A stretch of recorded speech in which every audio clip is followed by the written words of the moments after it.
পণ্য পরিবহনের সবচেয়ে কার্যকর মাধ্যম নৌপথ। এজন্য নদ নদীর নাব্যতা ফিরিয়ে বাণিজ্য বাড়াতে নানা উদ্যোগ নেওয়া হচ্ছে বলে জানিয়েছেন প্রধানমন্ত্রী শেখ হাসিনা। নতুন মেরিন ব্যাচের গ্র্যাজুয়েশনে এসব কথা বলেন প্রধানমন্ত্রী। এ সময় করোনার টিকা নিলেও স্বাস্থ্যবিধি মানতে সবার প্রতি আহ্বান জানান সরকার প্রধান। চট্টগ্রামে বাংলাদেশ মেরিন একাডেমিতে ৫৫তম ব্যাচের ক্যাডেটদের গ্র্যাজুয়েশন সমাপনীতে অনুষ্ঠিত হয় মুজিববর্ষ গ্র্যাজুয়েশন প্যারেড।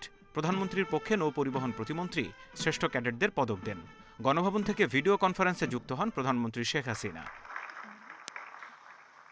বক্তব্যে সমুদ্র অভ্যন্তরীণ নৌপথের গুরুত্ব তুলে ধরে প্রধানমন্ত্রী বলেন, নদ নদীর নাব্যতা ফেরাতে কাজ করছে সরকার। আমাদের বে অফ বেঙ্গল এটা অত্যন্ত গুরুত্বপূর্ণ একটা চ্যানেল, গুরুত্বপূর্ণ একটা জায়গা। বিশ্বের অনেক ব্যবসা বাণিজ্য এখান থেকে চলে।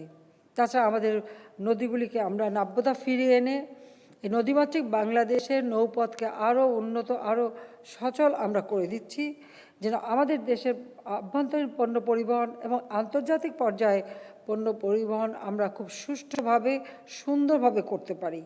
সেদিকে আমরা বিশেষ দৃষ্টি দিচ্ছি। কর্মজীবনে দায়িত্ব পালনের সময় দেশের মর্যাদা যেন অক্ষুণ্ণ থাকে, সেদিকে খেয়াল রাখতে নতুন গ্রাজুয়েট নাবিকদের নির্দেশনা দেন প্রধানমন্ত্রী। বলেন, সমুদ্র অর্থনীতির সুফল পেতে দক্ষ জনশক্তি গড়তে নেওয়া হয়েছে নানা উদ্যোগ। মেরিন একাডেমিগুলি প্রতিষ্ঠা করে আমাদের ছেলেমেয়েদেরকে কর্মসংস্থানের যেমন সুযোগ দিচ্ছি, ট্রেনিং করে দিচ্ছি, দেশে বিদেশেও তারা অর্থ উপার্জন করে তাদের পরিবারকে যেমন সহযোগিতা করছেন, দেশের অর্থনীতিতেও তারা রেমিটেন্স পাঠিয়ে সহযোগিতা করে যাচ্ছে। চলমান করোনার টিকা কর্মসূচির প্রসঙ্গ টেনে প্রধানমন্ত্রী বলেন, টিকা দিলেই মনে করবেন না সব সমস্যার সমাধান হয়েছে। সবকিছুর উদ্বোধন আমি ঘোষণা করছি। মেরিন একাডেমির তথ্য অনুযায়ী দেশে ও বিদেশের বিভিন্ন জাহাজে প্রায় ৪,৫০০ মেরিন ক্যাডেট কর্মরত আছে, যাদের বার্ষিক আয় $২৩০ মিলিয়ন।